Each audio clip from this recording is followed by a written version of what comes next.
I am so pleased to welcome Golnar back to Provincetown after a decade.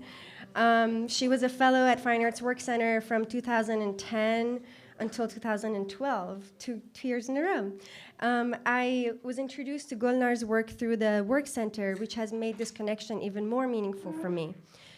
Before I recite Golnar's impressive achievements, I'd like to share a few words about my encounter with her work. To talk about Golnar's visual practice, one must talk about language. Her work offers a window into the experience of language, a way of inhabiting a space within the language. In the case of Adili's work, the language of Farsi, or more specifically, Persian poetry. I'd like to borrow from the words of the Jewish-born German poet Paul Celan, who wrote In the Shadow of the Holocaust. He suggests beautifully that there's a multiplicity and migration of language, and within language itself. Your country, Celan says, migrates all over like language. In an interview titled Language is Never Owned, Derrida describes the significance of Paul Celan's poetry on the German language.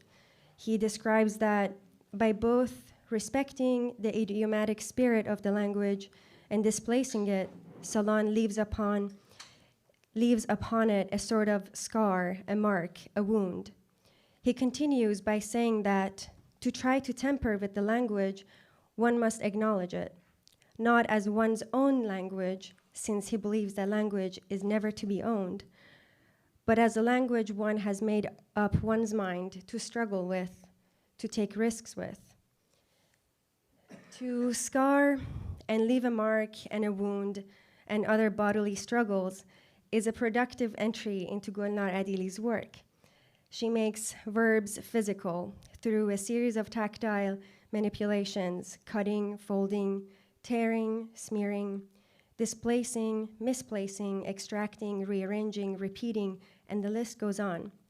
But all done so with a deep understanding of the Persian language, its idioms, and with a nuanced expansion of its meaning.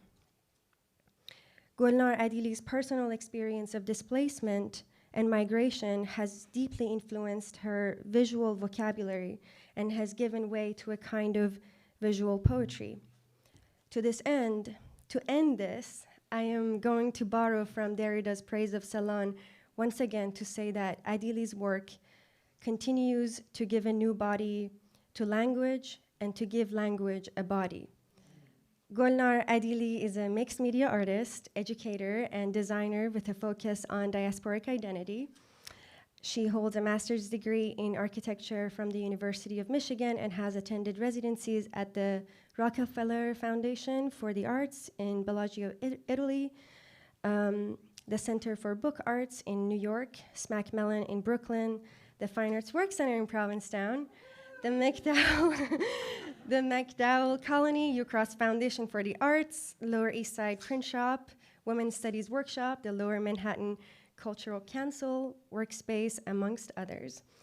Some of the venues Adili has shown her work include the Victoria and Albert Museum in London, Nurture Art, Craft and Folk Art Museum in LA, and International Print Center in New York. Some of the grants she has received include the Pollock-Krasner Foundation grant, the NYFA Fellowship in Printmaking, Drawing, Artist Books, and the Jerome Hill Finalist Grant, in addition to being a Jameel Prize finalist. Library of Congress, New York Public Library, Rutgers University, Parsons School of Design, Yale University, Harvard, and Yale and University of Michigan are a few collections Adili's artist books live in. It is a true honor to host Golnar at a crucial time when Iranian women are inspiring the world in making a new history of resistance and freedom. Please join me in welcoming the brilliant artist and comrade, Golnar Adili.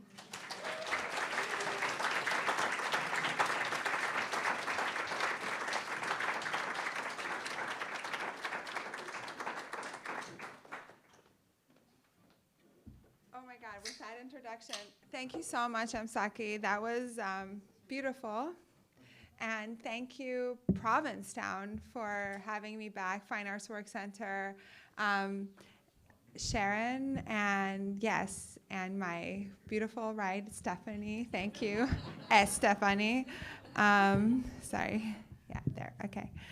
And I see so many familiar faces. Richard, he used to take photographs. Oh, where did it go? Of our openings, and he brought one tonight. I mean, you guys, this town is full of love, and this residency was so special. And hello to all the fellows that I will meet after this and tomorrow.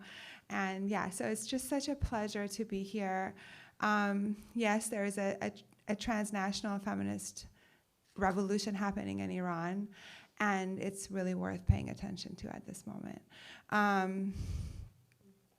Thank you, Amsaki, for that amazing introduction. And so let's jump into the work. I'm going to show a lot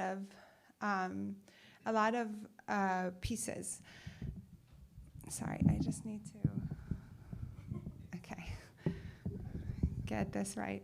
I'm going to show a lot of pieces, and I'm so excited to be followed by a brilliant writer and have a conversation with you.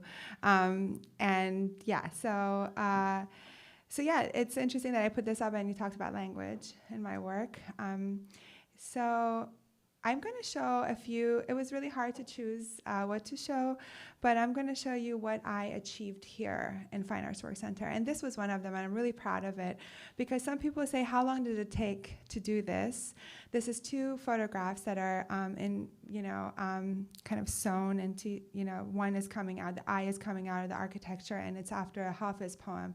By the way, I love being in proximity with poets. They really feed my work. Persian culture, Iranian culture is really, the backbone is poetry.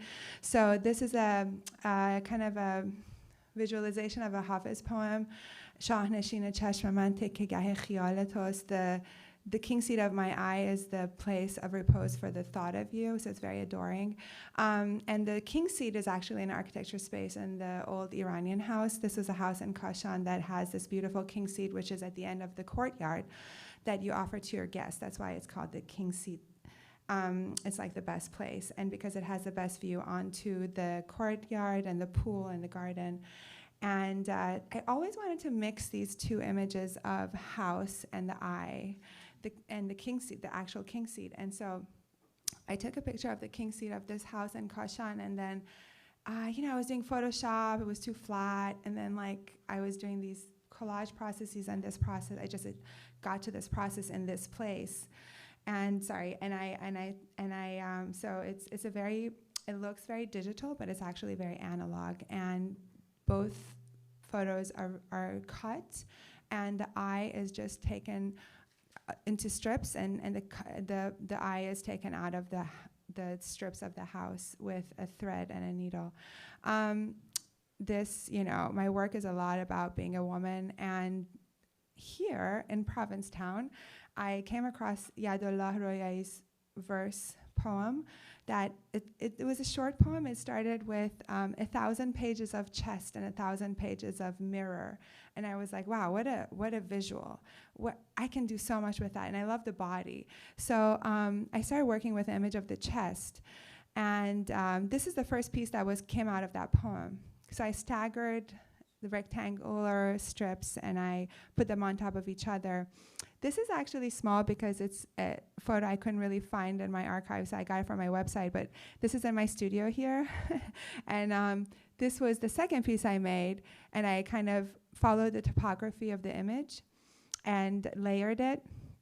And then I had this left over, and this is like pages of chest, right? And I was going to throw them out, but then I didn't. And then after a while, I stacked them on top of each other, and this was the remnants of the other piece. And I even like this more because it's more abstract. And then my friends pointed out to me that it looks like the Azadi Tower in Iran. And I was in Tehran, and I was like, oh yeah. But it literally came from just, sorry,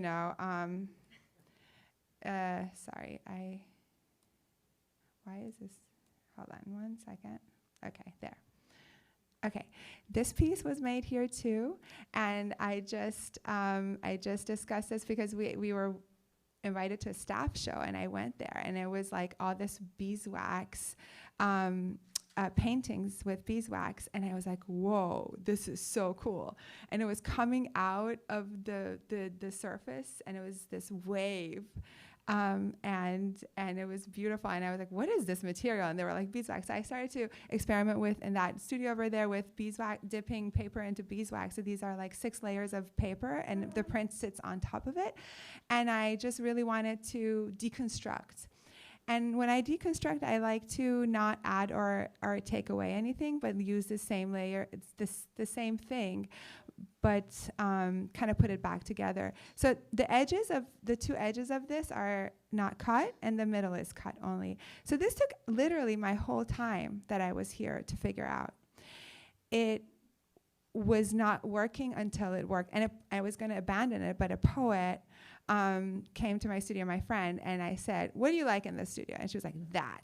And I was like, okay, so I guess I won't throw it out. So I kept going, you know. And I love the conversation with poets because, you know, they don't know the visual jargon or what it goes into it, but they just have an instinct, and that's like very, really nice to have. The image in front of the piece that you just saw is a letter that I deconstructed and reconstructed in folds. And this is, you know, so I had this weird story. I was born in the US, but I went back to Iran because I have leftist parents who were Maoists fighting against the Shah. And they thought they were going to have this leftist revolution and utopia when they went back, when literally the month that the revolution happened. And we all know what happened to that revolution. And so my dad had to escape after 2 years. And so our family was split because of it.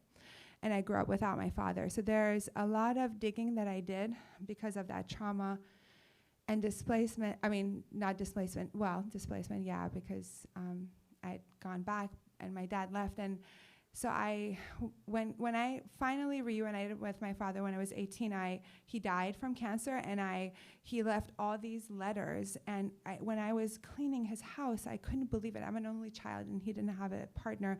So I was the one who was going through everything, and I found these stacks of letters and communications and photos that were so meticulously archived as if it was telling me to do something with it. But at the time, I was too emotional, and I boxed it away. And 10 years later, I woke up in the middle of the night, literally, and was like, now is the time. It was as if I just knew, my body knew that was the time to go back, and I knew exactly what letter I was going to go back to. And that was a letter that my mom had written to my dad that first year that he left, and it was very emotional. So, you know, I was carrying this around, crying and reading it and putting it away. And, you know, finally, after a year, I was doing a residency at a print center, East Side Printshop, and I just had this instinct to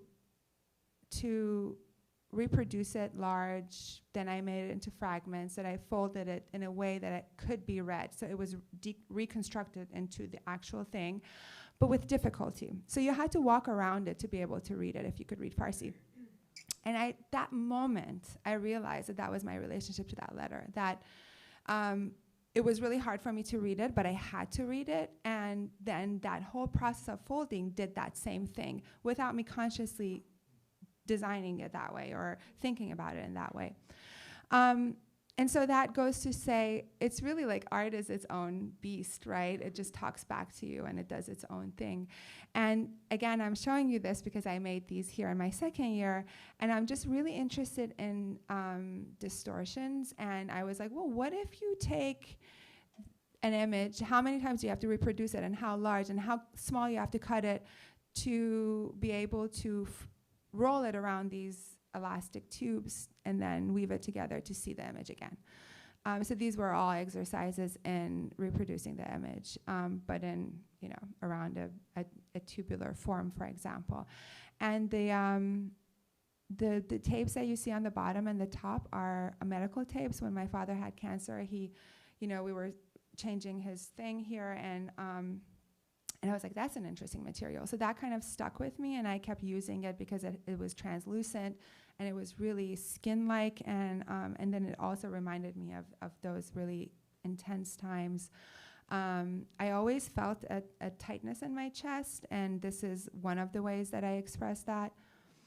I'm really interested in the airplane because it was this tube that took me from a loved one to another, from one home to another.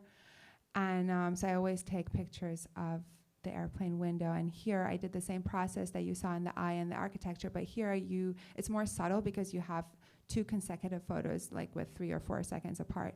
Then I became really interested here in Fine Arts Work Center and simply cutting a picture or a piece of paper and hanging it and seeing what gravity does. This is a little bit more elaborate. This is like exploded time rather than linear time. These pixels are each 1 centimeter, 1 centimeter in each side of it. And there are 4 photographs, consecutive photographs of an airplane window. So it's slowly changing and moving. But instead of it being like by each other, they're all cut and like in a very regular grid are 1, 2, 1, 2, 1, 2, 3, 4, 3, 4, 3, 4, and that's like the first and the second row, so it keeps going. And on top of that, I slice it in the middle and inverted it to make it more abstract. This is pretty big. This is 4 by 6 feet. Yeah, it was just an exercise in time and abstraction. So these are going back to that letter that my mom wrote. So that letter was so full of emotions that I kept wanting to work with it. And I actually made this piece before coming here, but I made some additions here in the print shop. And this is all one print on tissue paper that, so in this triptych, each one has 5 screen prints that is layered on top of each other, and then like it's rotated around one word. So this is bedun, which is without. My mom is saying without you it's like this. And then the next one I rotate around is patience, patience, patience, because she's like, it requires patience to have a 5-year-old and be a single mom in wartime. And then at the bottom she writes, I am patient. And this is the without. So basically, this is all swish effect. So it's just simple mechanical distortion. They're all the same, but because you can see through them when you rotate around the focal point, the point itself stays how it is, and then the rest is kind of like kind of becomes blurry. And that's kind of how I felt when I was reading the letter. It was these like focal points of emotional points that that kind of made my head spin. And this whole thing came out of accident. So I was trying to like learn how to screen print, and I was like, I'm going to go from really like transparent to like, color. And then I did it, and it wasn't working, and it was stupid. And I kept like stacking them on top of each other, really annoyed. And then I look, and it was like, oh, that's the project, because it was doing that Murray effect, and I was like, oh, okay. So I was like, forget that idea. And then, so I kept working with this letter. The letter was originally written on a pink paper, just how she had it. She had these like pink papers, and they were like tissue papers. So these are just digital prints that I done at beeswax that I learned here.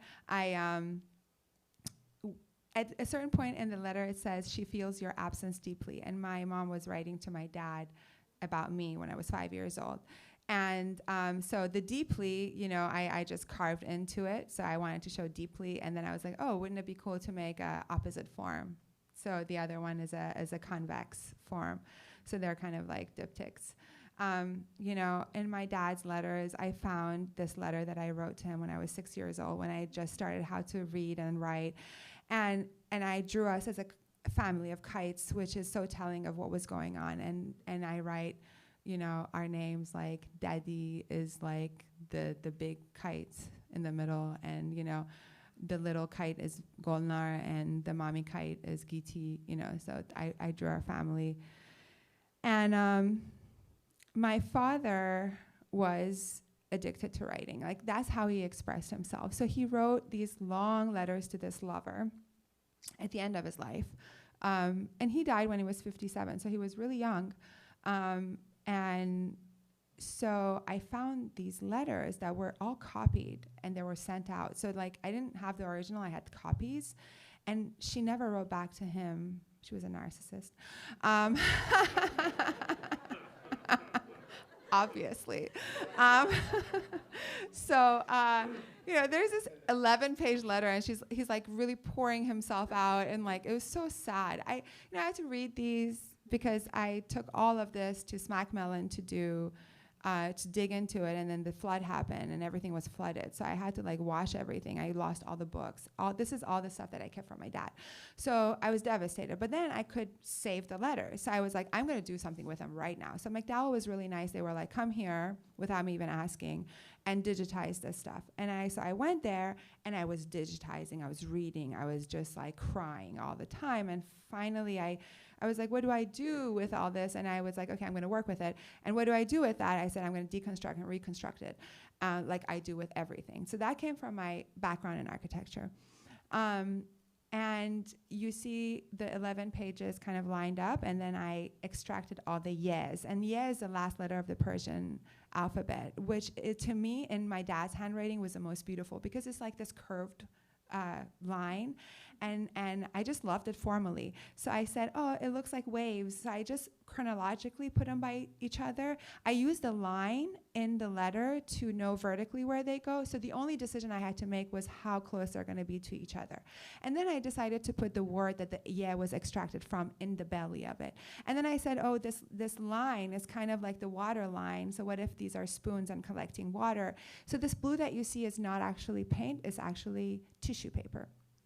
And this became, just by this serial kind of putting these rules together, a poem, right? Because if you look at the words, they're like, they kind of tell you what the essence of it is because the signifier is like the same thing. And then I was like, what if you made this into space? And so my architecture background really came to work in this one. And this is kind of a feat of engineering because all of this can come apart and be collapsed and stored and moved. So each yeah is being held by a truss that then all these trusses, the distances between each yeah is determined by the letter. So everything has a reason. All the heights, are standing on that line that they're coming from in the letter. And I was like, I just took a segment out that I liked and I connected it with connecting like it's as if it had a skin. What would it look like? So these are all like just kind of gymnastics with form, which it reminds me of poetry because form and content have a relationship, and I wanted to investigate that through language and architecture of language. Again, going back to my obsession, and I have this slide right after the other one because they both have plaster, of, looking at the airplane, if I cut it longitudinally and pressed it into a pillow, what would it look like? This is really large. Each panel is 20 by 30 inches, and this is the back of my father's airplane ticket that one day, I'm so glad I asked him, so what was your journey like going from escaping from Iran to coming back to the US? Apparently it took 5-6 months. He told me he had to get in back of a horse through Kurdistan, through the snow. Then he had to pose as a pregnant woman screaming through the border. It was really lucky that they didn't really want to check him out because they would have sent him back and he would have died. In Turkey, there were so many stories. And I knew that, he made it to Madrid with false immigration papers. And then from there, he made it to New York and then to DC. So when he died and I was cleaning up his stuff, on the back of the ticket, I found the ticket that took him from Madrid to New York. And on the back of it was this image. And the name of that now defunct airline is Spantax. And it has that, I know it's really weird.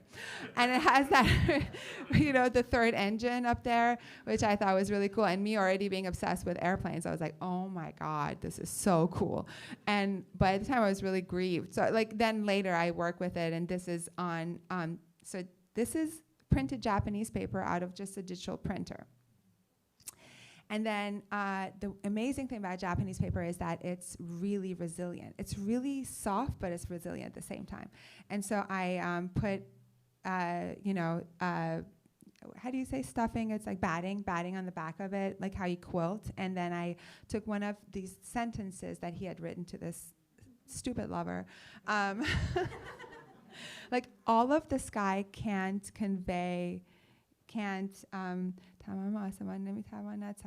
can't turn a page of this tightness of the chest. So heavy. And I repeated this with his handwriting. I repeated this all over the ticket. And so that was that was really satisfying. Took a long time, it was satisfying. But so I just wanted to show you this because this is so on my mind. This is Samad Behrangi that I grew up with. My dad was a he was a leftist, children's writer, educator, amazing guy who actually was promoting militant fight against the Shah. And so his children's stories are very militant. And so this is Olduza Kalakha, so it's like Olduz and there's always these relationships between children and animals, and it's just so tender at the same time. So if you can put all these things together, right? And so I found this book in my dad's stuff, and so I really wanted to kind of honor it by doing this quilt, because he would read me these, all the time. That's how I know about it. Persian poetry is really like a moment where I felt like it was expressing my own longing. And so I really wanted to work with it. And I came to know Hafiz through my dad's love for Persian classical music. He would actually organize them in DC area. So this particular poem is very mysterious, is Saman Buyan. So Saman Buyan starts with this verse. It says, as the jasmine-scented ones sit, they settle the dust of sorrow. And so this is an opening for a poem that's so layered. And the verbs that he keeps pairing together, to sit, to settle, and sometimes the verbs are the same, but they're totally different meaning. Sometimes they're different. So it's really interesting how he plays with these verbs, and I was really intrigued. And I don't think I still know the meaning of them all, but I'm still playing with it. So بنشینند and بنشانند. So saman buyan غبار غم چو بنشینند بنشانند. بنشینند is to sit, بنشانند is to seat something else. So the only difference is between an a and a ye, which is interesting because the a is the beginning of the Persian alphabet and ye is the ending of it. And together they make I, which means ouch. That's besides the point. But and I love comparison and comparativeness in studying something. So I just crisscrossed Benshinan and Benshanan. Then I did the same silk screening on multiple Japanese tissue lens. And the whole settling of the dust is blurry, so that's what I was working with. Just a little blur. Bestizan is to quarrel. It happens in the poem. And I love to make patterns, so that's what I did with two of them. And one is behind the other. That's why you see it a little bit more subtle. Barbandan, they are bound. And so this pixelated language. So I just want to go back really quickly to this image where I crisscross, and then years later, I had this opportunity to make 3D prints, and I was like, what do I do with that?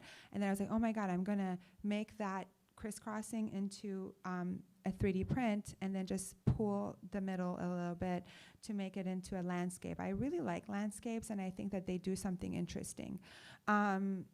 Rather than showing things always like this on the wall, I think it's actually kind of radical to show them horizontally.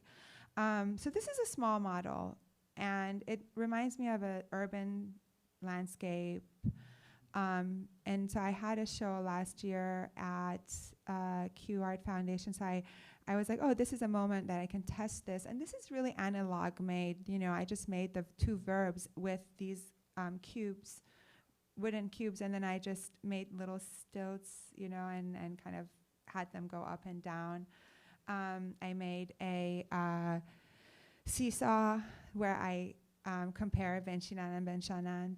And in the middle, I put my mom's photos of her eyes from the Iranian passport that after we went to Iran, because there was a before and the after was very, very somber.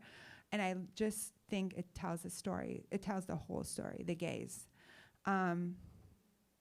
This is the architecture of Ben Shinant without the dots, but that's okay. This is my mom's eyes from that passport photo, and there's what I laser cut is Qobar Gham, again from the poem of Hafiz. It's Dust of Sorrow, and it's cut through it, so if you pick it up, light goes through it. And this is a moving blanket, so that's how you know the scale of it. And again, I just did a quilt with Japanese paper and batting of my mom's passport photo before we went to Iran, or as she was going to Iran, happy she was going to make this leftist utopia. And then a few years after my dad had left and there was a war and she was a single mom. So that squiggly line is from the passport's security pattern. Again, this was right after my dad had left. I really look at this photo a lot. We were at a birthday party, and I remember the times were really sad, but I'm always looking at that lamp shape. And for my exhibition, I was like, I'm gonna make that. So I made that. And I really wanted to weave my mom's eyes into my chest. And that was at a moment of, hold on. I didn't get this residency, and I was really mad, so I put the anger into weaving this, and it was really hard. This is all the verbs of that poem that I love that I made with pixelated wood, and then I was like, oh, let me go back to the basics when COVID happened, going back to fundamentals. I really at that point I had a baby, and I wanted a toddler, and I wanted to make the whole Persian alphabet, my own typography, which was a simple cube modular construction, and it was really fun. I cut felt, and then that kind of led to Baba Abdad, which is father gave water, and it's the first sentence that Iranian children learn in first grade. And after the alphabet, I was like, what do I do with this? It got to go somewhere. And then intuitively, Baba Abdad came to my mind. And then I did research into this. So it's basically all in the middle, deconstructed, and then you put it all together. I was really inspired by my child's learning through tactility and play and puzzles. I love that language. So, and then I did research on that phrase, and I found this awesome guy who there's no official anything, Wikipedia page, no official government appreciation of him.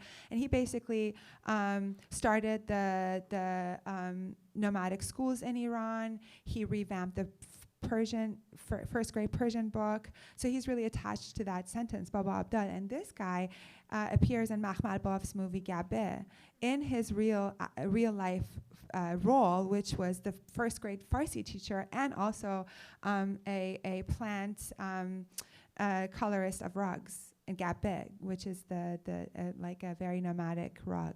And in the movie, he's holding his hand with blue, so it all went together. Ab is blue, water is blue. And yeah, so I made that book. And then after that, I made this, again, inspired by my toddler, this block book where, I was looking at her puzzles and I was like, well, you can put other imagery on that. And I was like, I'll put my own dark imagery on this puzzle. And ruin it for her. But no, I was like, this is another way of learning about your family history, I guess. So I wanted to concentrate on the first year that my dad left, which was a dark time, but I had all the material. I had the letters, I had my mom's passport photo, I had our photo, I had my dad's photo. So my dad visited, he just showed up to say goodbye to me on the last day. I saw him in Iran, and he took me to the park, and it was really sweet. And this park photographer took a photo of us, and let's see if I even have that. Yeah, so there's that photo of me and him. So basically, this book just opens up flat, and the story is there, and the back of the letter, the ticket is there, and my mom's eyes are there. So it's all these panels are like my excuses to kind of put the story visually together, and I love making artist books because they're kind of like small architectures, and I took I did a residency at the Center for Book Arts. This is the clamshell form. And the clamshell form is really there to protect old books, but I was like, forget that. You can do so many other things with it, and that's kind of what I did. And this is, I like to end with this, which is kind of, I always wanted to bring the chess that I first made and then the remnants together. But showing them together in the same frame was contrived. Putting them together in any way was weird. And then I learned this form of clamshell where when you close it, it all comes together. So with that, that's it.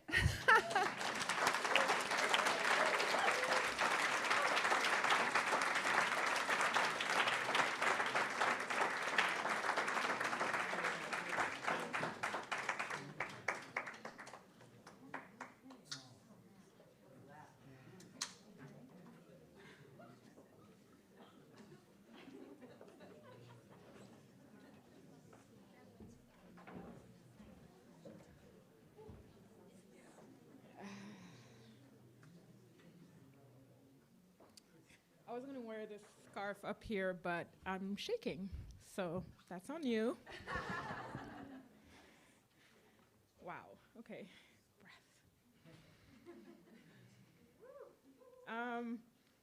Yeah, what a night. I don't know. I'm very touched by what's been shared today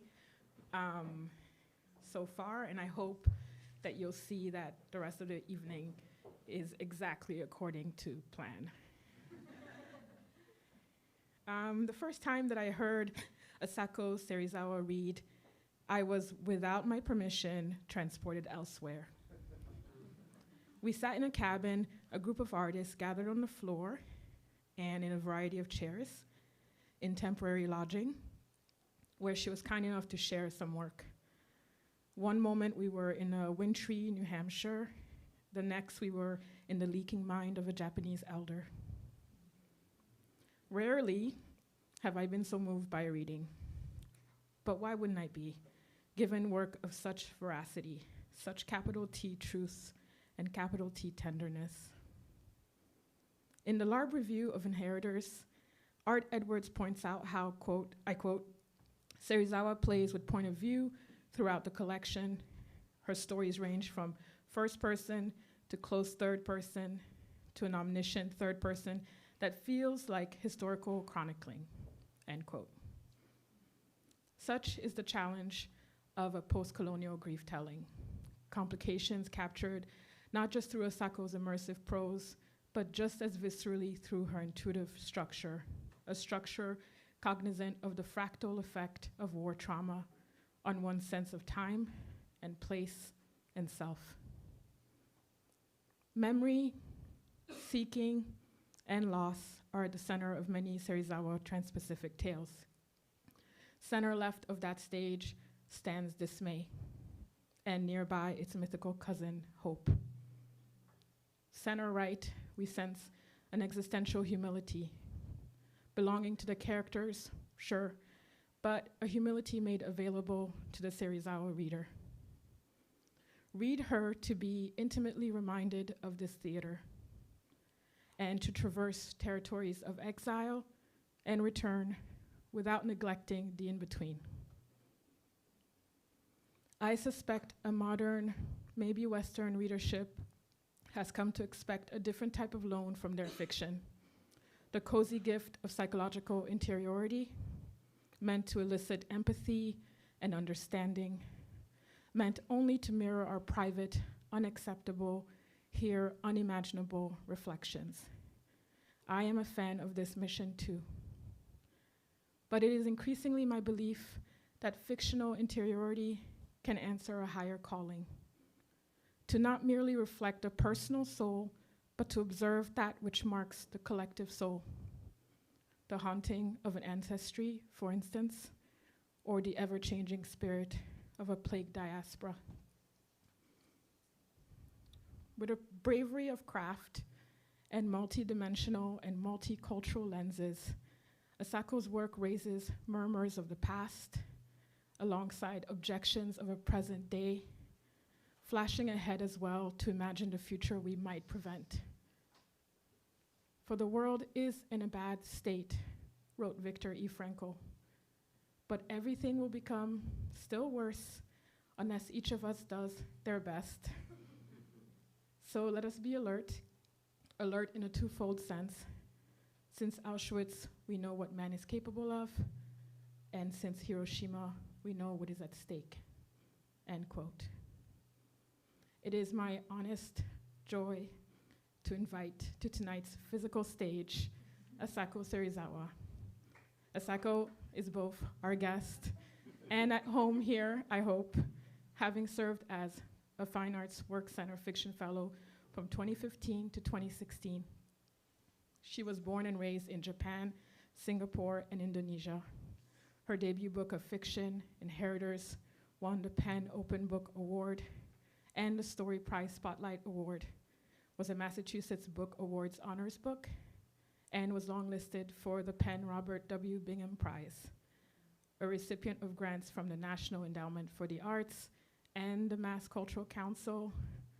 Her work has also been awarded 2 O. Henry Prizes, a Pushcart Prize, a Rona Jaffe Foundation Writers Award, and fellowships from MacDowell and the Civitella Ranieri Foundation, among others.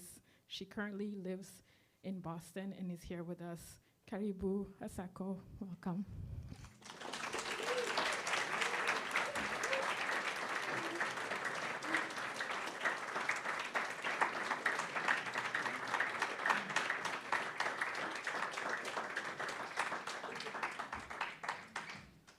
Thank you so much for that introduction. It was really an honor. And I'm so pleased to be here. It feels like coming home. And it was a long road here. And it's special in another way because I wrote a big chunk of this book here, revised. And now I get to come back and with the complete book. So thank you for having me. And I'm really excited to meet everyone after this and tomorrow. So it's hard that, but anyway, okay. So I'm going to read 3 short segments. The book is it spans over a century. It's multi-generational and a whole lot of structures, perspectives, everything. And so I'm going to read bits and pieces of things that I've stitched together. And so it's really 3 stories, but just different parts of it. The first one is called Willow Run, and there's going to be a short video. It's a public domain footage of 1930s and 1940s Tokyo. And there's going to be a segment of the aftermath of the American firebombing there. But there's nothing gruesome.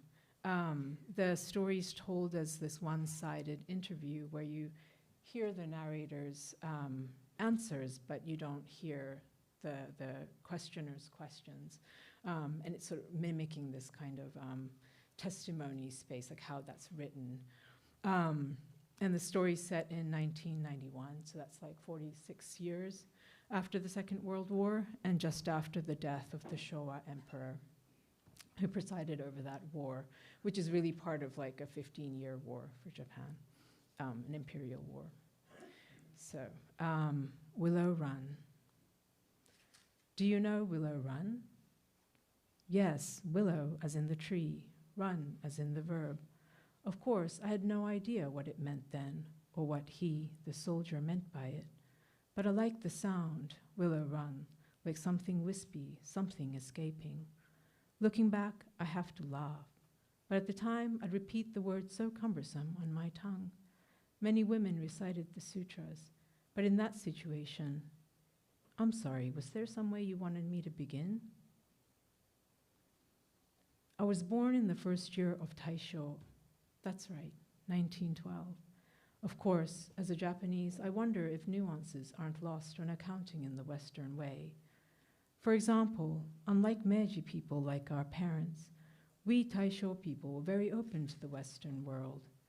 Have you heard of Moga, or Modangaru? As a girl, I thought we were quite modern, quite sophisticates. I'll be 79 in October. Yes, my husband passed on last year, which is why I decided to come. But please, as I mentioned on the telephone, my son, he's a scholar. I don't want him implicated. Yes, yes, you explained very well your legal ambitions, but are you sure my name won't? No, no, I'm prepared to talk, it's just that, well, if I had half your courage, a young woman like yourself, coming all this way from America. You mentioned your parents are Korean? Then I can understand your interest. But is your cameraman a historian too? Why an American man would be interested in? But I'm sorry, it must be my nerves chatting away like this. Not that people don't come forward. Someone always comes forward, don't they? And now with the Showa Emperor passed, and everybody reflecting on that war. You see, your call for testimonies, it was the first time I saw anybody soliciting that story. Oh dear, the hand towel. No, no, it's all right. Is the camera still? At the time of surrender, my husband and I were already in O City. We'd fled Tokyo after we lost our son. Oh no, we only had one biological child. After the war, we adopted. He was 15. Why he wasn't in his room that night? Yes, the March air raid. Looking back, I see how unprepared we were. We'd gotten used to the false alarms. All we'd seen was the glow of distant flashes. But that night, we hardly had a minute before we heard the whistling. Back then, we slept in our clothes, so all we had to do was grab our emergency bags and put on our silly hoods. Oh, they were just padded pieces of cloth, another thing our government cooked up. Still, we put them on, you know, half of us running around with our hoods on fire. We ran and ran, our houses shooting into flames. Until then, I never knew fire could be so loud, crashing about like that. And the heat, it was like a rubber mask. We couldn't breathe or see. All we could do was run from street corner to street corner, smoke rolling in from every side, shadows appearing and disappearing, sometimes knocked away like bowling pins. Everywhere, families were calling each other, and one mother, I'll never forget her, came barging past with a baby strapped to her back. She was so determined, you know, but that poor baby, its little head was knocked back and running like an egg. There were so many lost children. We tried to take them with us, but they clung to the spots where they thought their parents would come back for them. We eventually found a shelter, but the next morning, everything was in piles. Even the air was scorched, embers floating like fireflies. And the bodies, you know, they were sprawled every which way, clogging the ditches, cluttering the streets. And all I could think was whether Seiji, our son, had taken his emergency bag, or whether I'd seen it at the entrance. Now there's little to remind us of that time, but it's the body that remembers. Some people can't stand the sound of fireworks. For myself, it's the smell of roasting meat. So I'll stop there for this one. But as the story goes on, you start to see this power struggle develop because they both are trying to craft this narrative. And so you kind of start to see the testimony as this space of a kind of a battleground. So that's that. So the second story I'm going to read is called Train to Harbin. And it's written in this elliptical structure where the narrator's consciousness kind of keeps circling around this memory that it keeps closing in on. And I'm going to just kind of read bits and pieces that I've kind of stitched together. So I don't think you'll quite get that circular structure. But the thing you might know is that the I is a Japanese research doctor who was sent to China by the Japanese military during the Second World War. Okay, train to Harbin. I once met a man on the train to Harbin. He was my age, just past his prime, hair starting to grease and thin, in a way one might have thought passably distinguished in another context, in another era, where he might have settled, reconciled to finishing out his long career predictably. But it was 1939. War had officially broken out between China and Japan, and like all of us on that train, he too had chosen to take the bait, that one last bite before acquiescing to life's steady decline. You see, for us university doctors, it was a once-in-a-lifetime opportunity. We all knew it, especially back then. 2 nights and 3 days from Wonsan to Harbin, the train clattered on, the lush greenery interrupted by trucks and depots manned by soldiers in military khaki. Despite the inspections and unexplained transfers, this man, I shall call S, remained impassive, shadowed by a dusky light that had nothing to do with the time of day or the dimness of the car's interior. He sat leaning against the window pane, face set, impervious to the din around him. Later, I would come to recognize this posture of self-recrimination. But at the time, I had barely recovered from my initial journey from Niigata to Wonsan across the Sea of Japan, and I was in a contemplative mood myself, in no condition to pause over the state of others, much less engage with my colleagues, who by now had begun drinking in earnest, liquor still being plentiful then, oiling even the most reticent of tongues. So I excused myself and must have promptly nodded off. For the next moment, it was dawn, the day just beginning to break, the length of the train still shrouded in sleep. I was the only one awake, the only one woken by the sudden cessation of rhythm, which drew me to the window, still dark, except for my reflection superimposed on it. We had apparently stopped for cargo, the faint scuffling I could hear, revealing a truck ringed by soldiers, their outlines camouflaged against the paling horizon. Later, I would learn the significance of this stop. But for the moment, the indistinct scene strained my eyes, and I pulled back, hoping to rest for another hour. 40 years later, this scene returns to me with a crispness that seems specious when so much has faded or disappeared. Perhaps it is simply the mind which, in its inability to accept a fact, returns to it, sharpening the details, resolving the image, searching for an explanation that it, with its slippery grasp on causality, will never be able to find. Most days, I'm spared by the habits. When the air darkens like this, it was war. We adapted to the reality over which we felt we had no control. 2 hours later, we pulled into Harbin, our emperor's celebrated new acquisition. So I'm going to skip ahead a little bit. So from Harbin, the doctors are taken south to a place called Pingfan, where there's this research facility, and they gradually discover the full scope of their assignment, which involves what they call maruta. And maruta in Japanese means log, like lumber log. Pingfan from the start was remarkable, its imposing structure looming in calculated isolation, its vast grounds secured by high voltage walls, its 4 corners staked with watchtowers overlooking its 4 gates, armed with guards whose shouts were regularly drowned out by the clatter of surveillance planes circling the facility. Approaching them for the first time in jostling trucks, we watched the walls of the compound unroll endlessly, each additional meter contracting our nerves, so that our faces, initially loose with excitement, began to tighten, eliciting a lustrous laugh from our young guide, who turned to remark, "Of course, we don't bear the emperor's emblem here." Sure enough, when we stopped for authorization at the gate, we saw that the walls were indeed ungraced. In a world where even our souls were expected to bear the mark of the emperor, the absence was terrifying.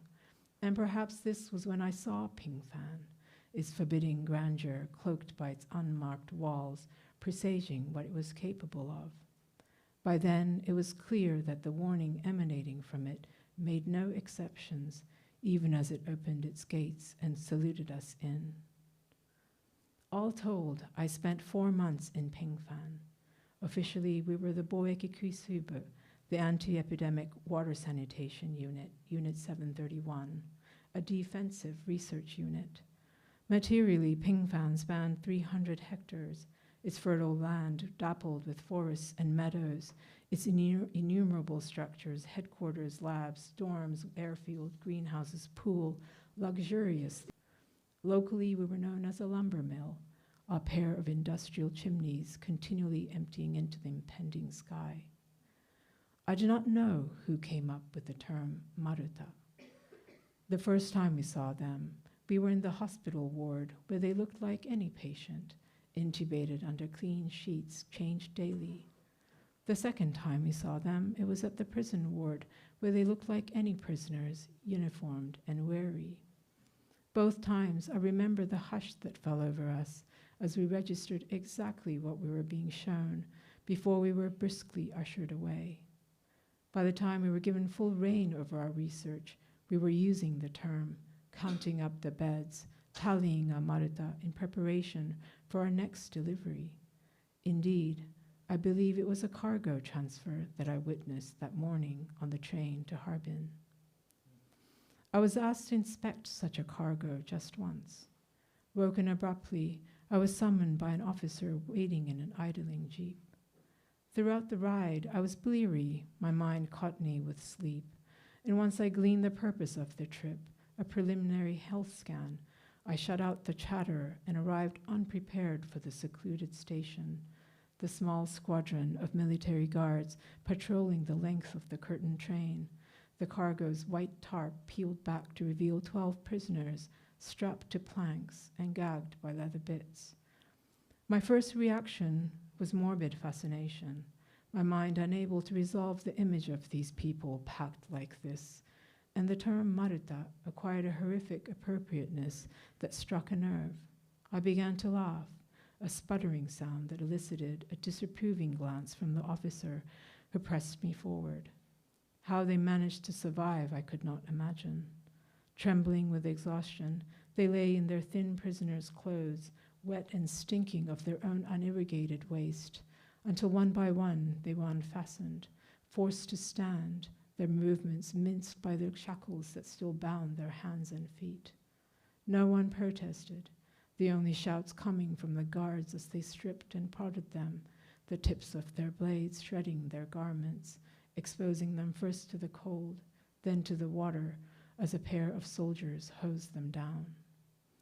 Had I been able to, I would have abandoned my post, and perhaps I made as if to do so, for the officer gripped my arm, his placid face nicked by repulsion, though it was unclear for whom or what. As the water dripped away and the maruta were toweled off, I was led to the nearest plank, where 4 women, now manacled together, sat shivering. They were all in their 20s and 30s, their eyes black with recrimination, and their chattering bodies so violently pimpled by the cold, I could hardly palpate them.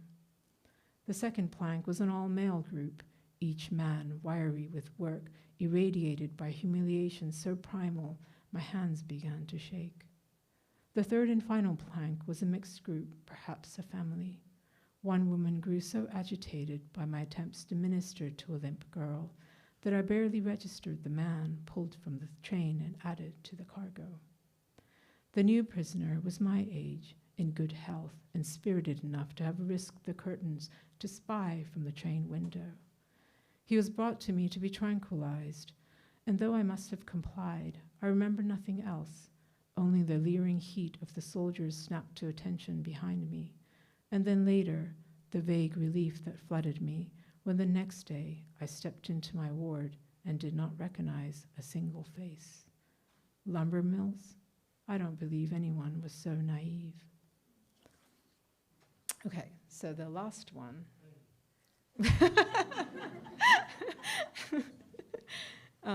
Okay, so the last one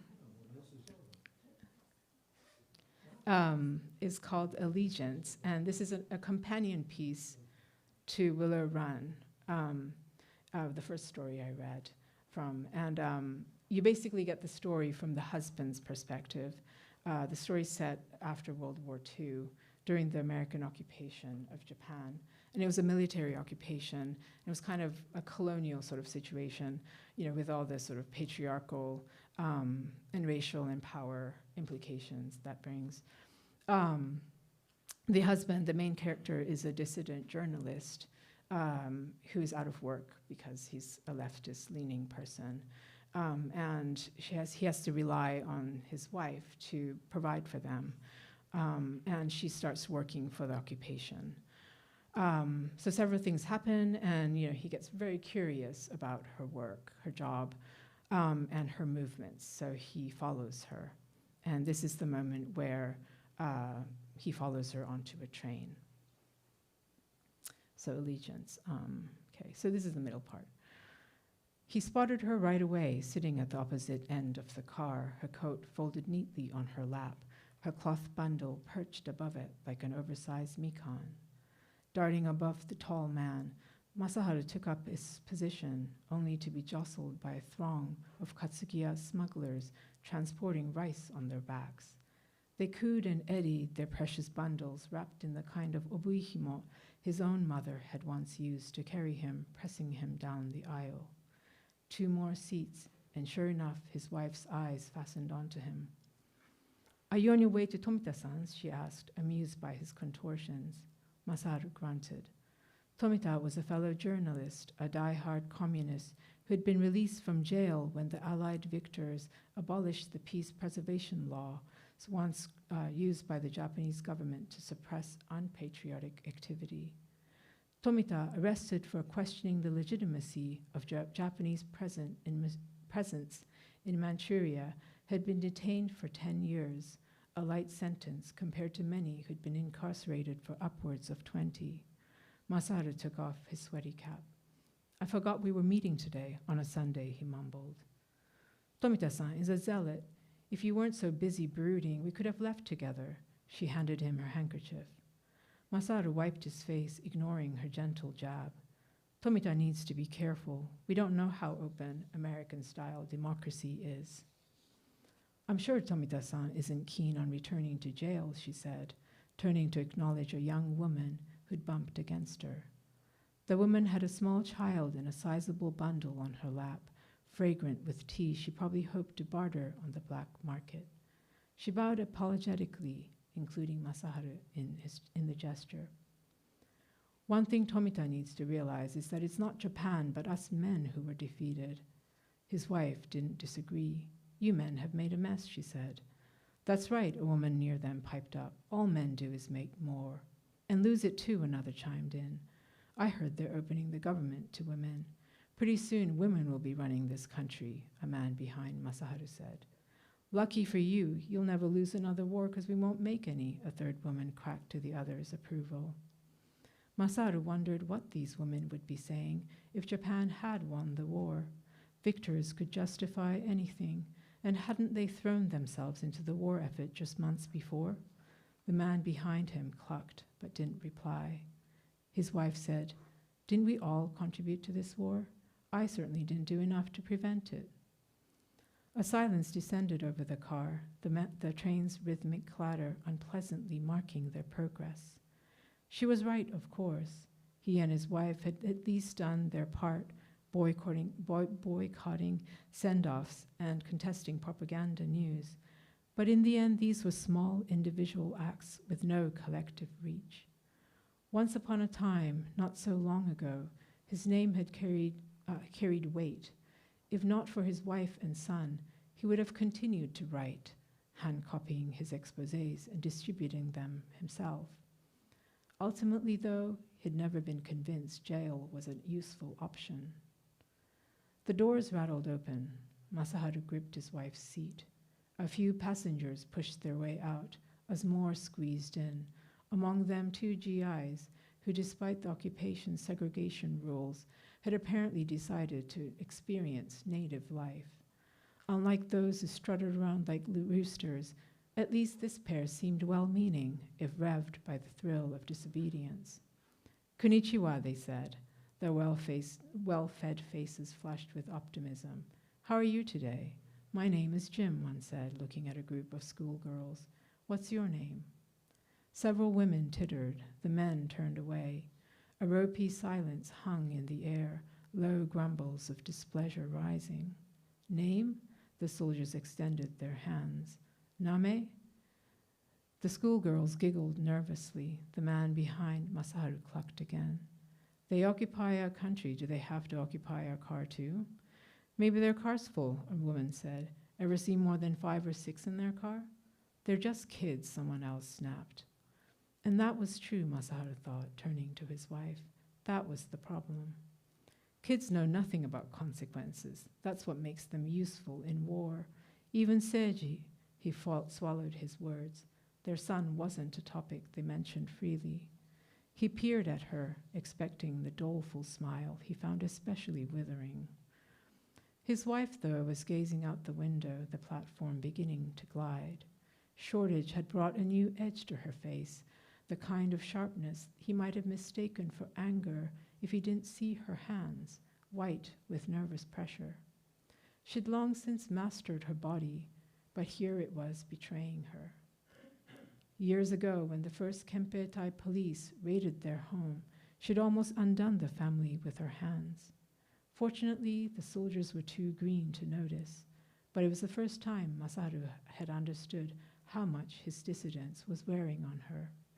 He glanced at her hands again and wiped his face with the handkerchief. At the front of the car, a schoolgirl stepped forward, fist on her hip. She regarded the soldiers with teacherly impatience. "Namae konnichiwa," she said. The soldiers exchanged a glance. "Name konnichiwa," they said, grinning. "Namae konnichiwa," the girl repeated. "Name konnichiwa," the soldiers cheered. A loud bang stilled the air. "Think this is a game? Think you're welcome here? Go back to where you belong." The words were in Japanese, but the tone was clear. And for a moment, the soldiers' faces wavered with teenage panic, but their bodies tightened, their hands gripping their rifles. Masaharu felt his wife tense. She was a small woman, sufficiently hidden in the rear of the car, but he moved to shield her. The soldiers trained their eyes on them. "What'd you say?" the one called Jim shouted. The tea peddler bounced a stirring child. The car swelled with apprehension as the soldiers spoke to each other, their rapid back and forth reminding everyone of how decisions were made these days, from on high and in a language as inaccessible as their own emperors had been. "Hey, America," a man stood up. He had the face of someone who, in his youth, had probably carried a little flesh. "Haro mone garu Ingrishu?" He cupped his ear in humorous apology.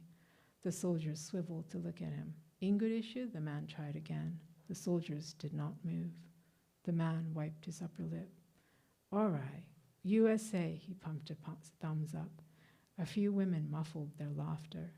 The crowd held its breath. Finally, the soldiers' hands slid from their rifles. "Okay," they smiled warily. "Tomodachi." They returned a thumbs up. Tomodachi, friend. What a word to use, Masaharu thought. He turned to his wife. An odd expression was crossing her face, the soft light he knew well skewed by it. He glanced at her hands.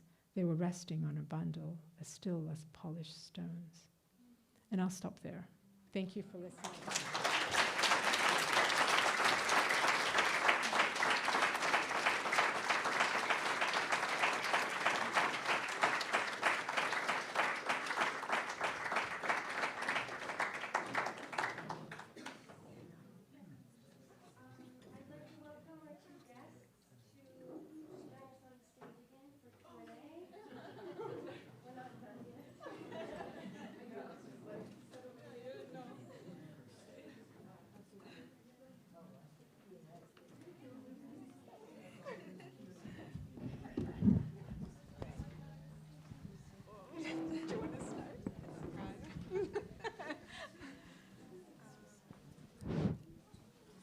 Is it on? I was hoping you two would like to start the conversation between just two of you, and then I will take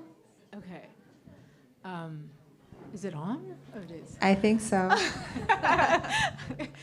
Well, first, I think what struck me looking at your images are the structural elements and like the triptych that you put together, and the family element, because all of these things are actually quite important to my work too. And so there was this immediate resonance, and I wanted to sort of know why did you sort of how did you come up with this structure? Like, how do you come up with this structural element? Like, why the triptych, for example? So I talked about how it actually all started with an accident, right? Yeah. And then from there, I think it's a lot of times very intuitive, because I work with emotions, Yeah. and in that page, I saw that I was attracted to those points that kind of cover the beginning, the middle, and the end.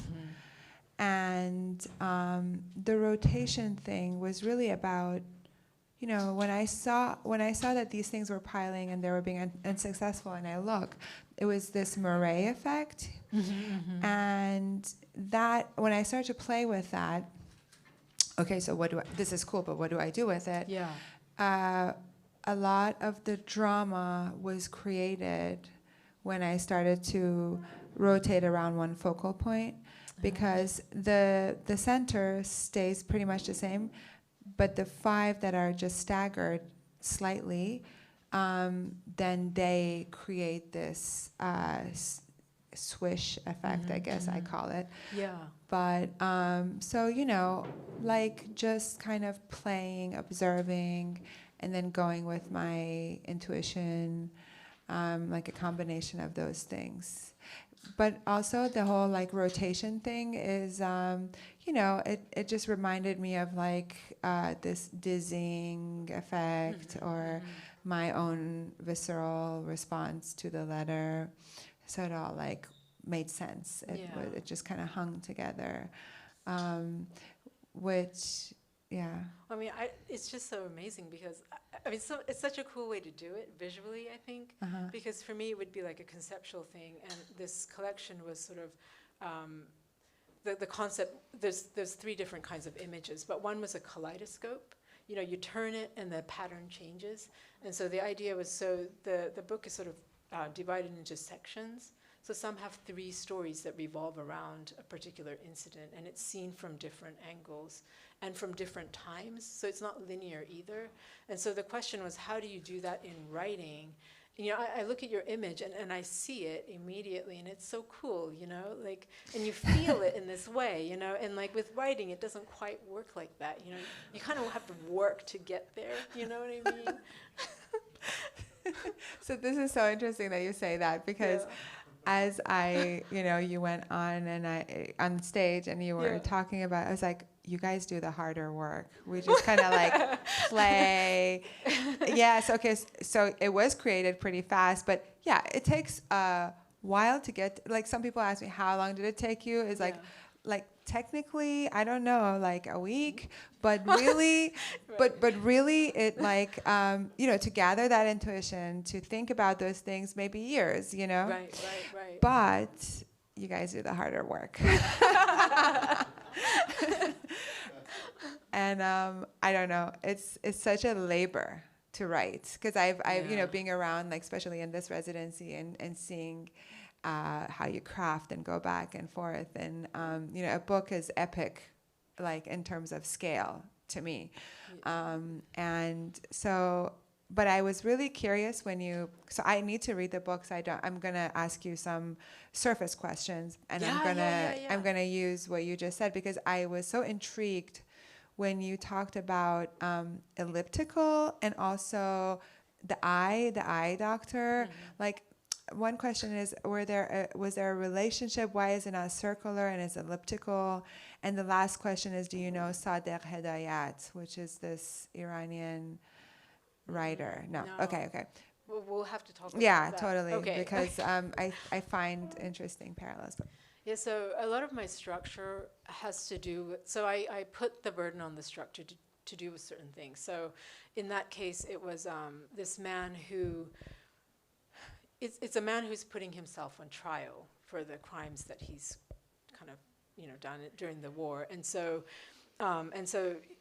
basically it's his psychology, like he wants to avoid this thing, but he keeps getting drawn to it. So it had to be this sort of circular structure that revolves around this particular experience that he doesn't want to remember, and it had to span this time, because some certain stories can't emerge until a later time when a character or history allows for that perspective or that story to be told. And so it had to be set elsewhere, but I had to tell the story, but then it had to have all of these other elements to tell the story. And so that's partially why it's elliptical. So it kind of like goes around and it kind of keeps coming back, and then finally, by the end of the story, you can kind of see the kernel, the thing that this man had been avoiding talking about or thinking about. And why did you do that? Partially, okay, so let's see. So when I was doing this research, well, so first, a lot of this research, there wasn't much material available because it wasn't declassified, or there was a bunch of problems. And so I had to kind of... So it's based on a... Yeah, it's based on a real thing. And, you know, a lot of it's speculation, or I mean, this character doesn't exist particularly. But there's this kind of way of, like, needing to unbury a past, you know? And so on one level, it was like trying to peel away the time to get to this thing that this person was repressing, you know? So at the same time, it was like this idea of the mind sort of trying to unbury itself, you know, because you put up all these barriers to not think. And one of the things that I did in the research was there's this documentary where these Japanese war criminals were being interviewed. And they were, you know, all these horrible things were coming out of their mouths. They were like talking about all these horrible things that they were doing. But, you know, they were completely blank. Like, they were like these stricken people. And I realized that, like, there was something about these people that were traumatized. But how do you talk about the trauma of a perpetrator?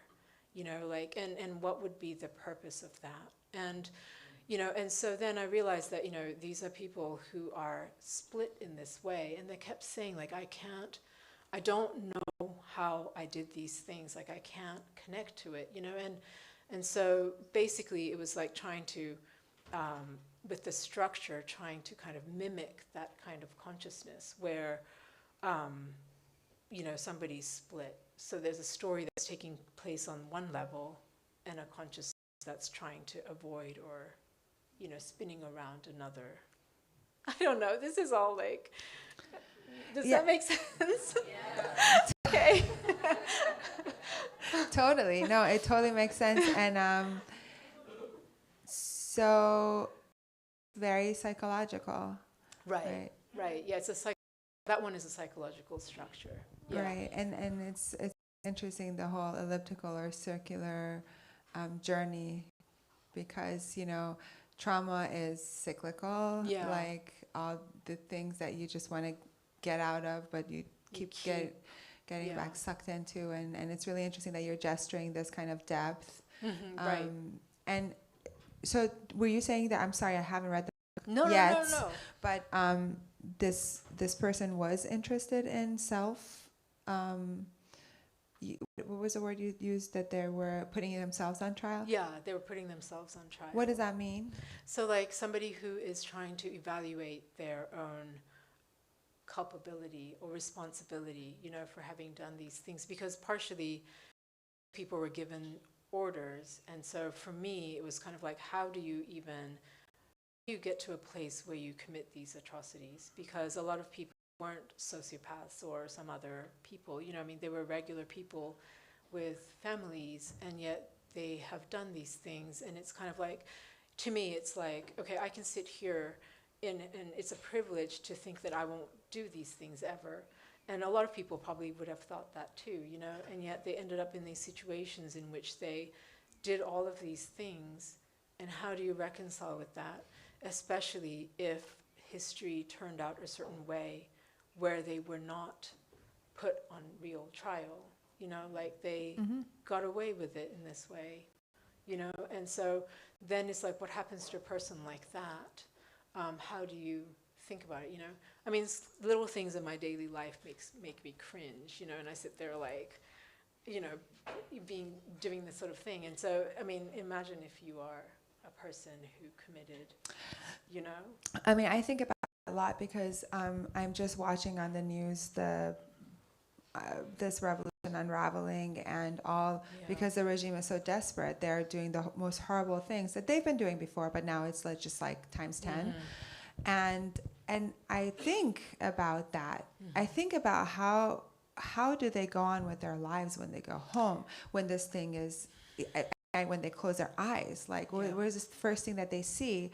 And it's just really, really crazy to me. Mm-hmm. But I'm so curious to know, what is your relationship? Like, was there an event of events that had you look at this aside? Like, what was your personal connection other than just you being Japanese? Mm-hmm. Was there something else or more? Yeah. I mean, I think that, you know, in a way, I mean, it was my upbringing. I grew up all over Southeast Asia, and at the time, you know, Japan was economically powerful there, and so, you know, a lot of this history didn't have a chance to come out, and plus, Japan has had such an alliance with the U.S. and the West in this way that a lot of those things kind of got suppressed for Western and Japanese interest in this way, and so. And I grew up in these countries, and, you know, later on, you know, realizing that these were countries in which Japan, you know, had invaded or occupied in a violent manner, you know, and it was really disturbing to me to think that I didn't know this history. And it's only when I went back to Japan for a couple of years in high school that I actually got this history, and it was kind of like, it was really disturbing to me that something could be suppressed in this way, and all these different things that conspire to suppress that history. And then when I came here, it was a whole other thing, because the U.S. is so part of, you know, the presence is so large, you know, in Asia, and you know, the U.S. was so involved in the Second World War, and yet, you know, the Pacific side of the war in particular was just not known at all, you know, and there were all these stereotypical images of, you know, Japan and Asian people as being Borgs of some kind, or like fanatics, you know, and all of these things, and it was, you know, and so trying to write against that, I think, mm-hmm. you know, and like even when the Iraq War happened, you know, or Afghanistan even, you know, that kamikaze pilots and Pearl Harbor got invoked in this way and became part of the narrative to like justify these wars. Like, that was so awful and crass. Wrong. Yeah, it was just, you know, and so, yeah, so all those things kind of came together. But can I ask a question? Yes, please. But then maybe after that you will also open. Oh yeah, yeah. Oh no, let's do that.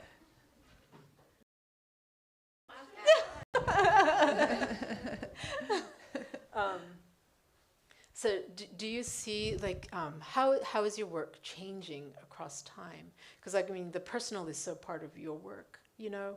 Mm-hmm. And, like, how do you see a change in this, and how has that changed you? I guess I'm curious about that. Yeah. When I discovered my dad's archive, of letters of, you know, so many different kinds, my mom to him to his comrades, lover, and I just had to work through it, so that's why I work with it. And I was really confused at first. What do I do? How do I do it?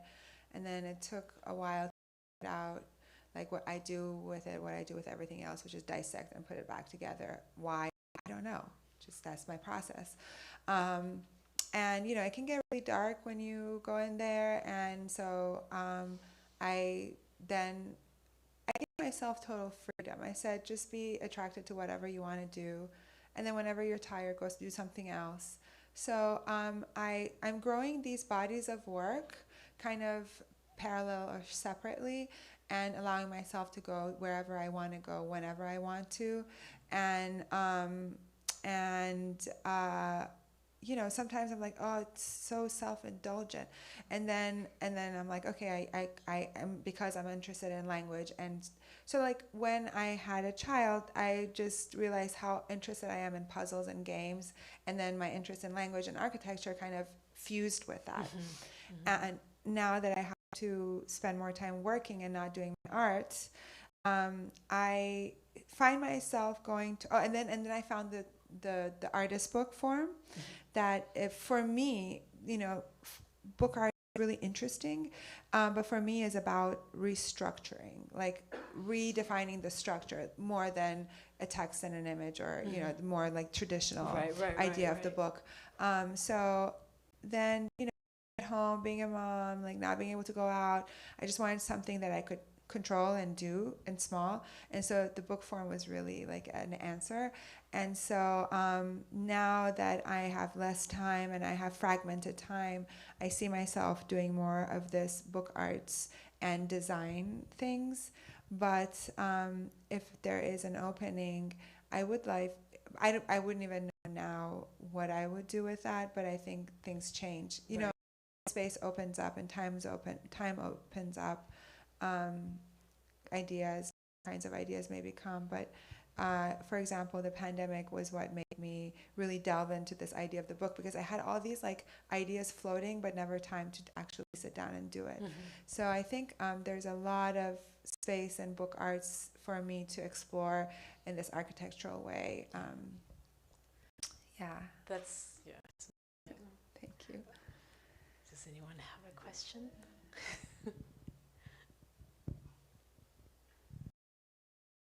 Why did you pick a male protagonist? Well, let's see. There's so In that one story, I know you have other. in the one he's putting it on trial. That one, the one with the eye character, because I needed. So a lot of times I pick a character who can give me maximum mobility within a story. You know, whether it's psychological or geographical. And so it's made sense for me to kind of work with a male protagonist or narrator.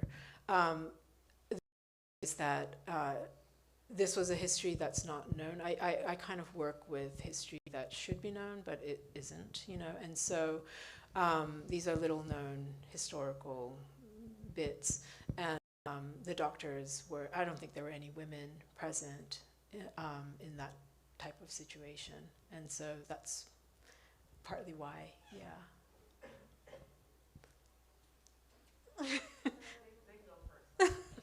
Okay.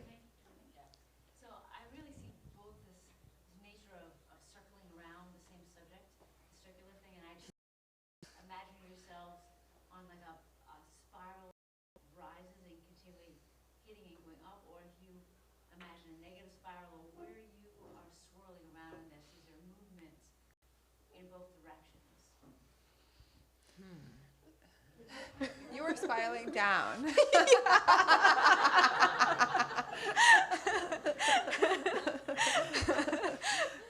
And I feel pretty stuck too, so.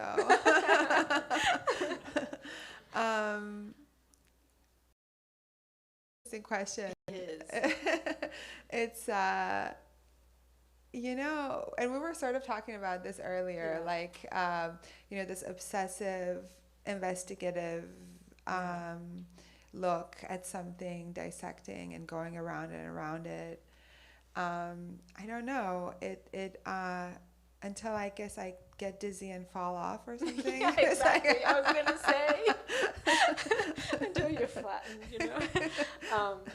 Yeah, but I think it depends, like when in time it is too, because sometimes I feel like I'm optimistic that maybe it's an upward spiral, you know, but then you realize that actually I was kind of spiraling upside down, so maybe I'm going down, you know. I mean, it's, you know, but different times it's different things. But I think there's something about this spiral. I mean, it's productive, right? Maybe. I don't know. Because I don't know. I was working with lots of spirals in this first book, and it took 13 years from beginning to publication.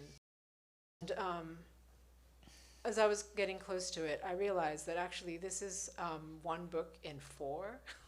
it's a quartet, and so I mean, it's a different kind of spiral again. You know, I mean, I went into this sort of depression thinking, oh my gosh, I have to write 4 more to make this actually work, you know, and the 4 are like a ring, so that's another spiral, you know. I don't know. Maybe I'm just stuck. No, but this is so interesting that you asked this, because when you, I don't know if you know, what's his name? the architect, engineer, who knows what, he connects like balls and sticks together. Thank you. Thank you. Buckminster Fuller. His work is very biomimicry, and when you really look at molecular things, they're all in a circular, spherical architecture. Yeah. And that's nature, and look at the stars and all the Milky Way and everything. And it's just so fascinating that, you should come up with a structure for your book. It's something I think that's really deep in us. Yeah. I don't know. Yes. All right, I have another kind of abstract question. Because I think it's for both of you, as you're talking about form and structure, and I'm a fellow here right now, and I've also been talking a lot with other friends here about color and form and shape, and how oftentimes form and structure and shape can hold content and meaning, and it can be like the impetus for something. And so I'm curious for both of you, two things. One is, how does form and shape or structure, however you want to name that, move or change, like as your works change? Like, do you pick a form and then that's the jumping off point, or is it like a reprieve, or like is it ever? Also, both of your work is very heavy and emotional and like heavy, right? And is form ever a sense of joy or it's like the opposite of what? Like, can you go back to this and say like, okay, well, at least with this form I can play with it. Good luck. No, I really, I love that. I think about that. Like, this reminds me, I always think, I feel like every person, or maybe person, is born with a shape. Because I remember when I was little, I kept doing this and being really fascinated with the curves, like my weird shape. And then when I started to work with visual stuff, I was like, oh my God, everything becomes this gentle slope. I think you notice in the crisscrossing of the thing, then the and the chest, even when I was cutting it, it was like this, it all was a gentle slope. And I'm really interested in slopes, and it reminds me of a certain landscape. So I'm wondering if it's, I don't know how much of it nature is in me, but also like I think about Tehran. I grew up in Tehran, and it's very hilly. Like there's a slope, and I see the mountain, and there's the slope. So those things really work inside you, but you're not conscious of it. You don't know when they entered. But if you watch something growing up, it really goes in you. And I think they have and hold emotion and meaning. It's just not something I can verbalize. That's not my craft. So I think there should be always, I have to remind myself, respect your visualness, right? And that is telling the story. And also I think that's also why I'm really interested in the eye, because it does have, not only that it expresses our brain to our exterior, but it's an extension of our brain, but like the slope I think is really interesting. So there was a moment of joy when I was like, well, why do I look at the and I wanted to answer that question. And then I was like, because I like it, because it's beautiful, because it's like a wave, and it also was the best way that captured my dad's emotion writing. So that was like the signifier of the emotion. So yeah, and that's why I collected water, the blue stuff in it. That was a joyful moment, very subtle joyful moment, but Exactly. I mean, I think for me, it's I do kind of think of it visually too, but it ends up in story form. But I think kind of like if you have a conventional story form, if you think of it as a square window or something, that's how much you can see.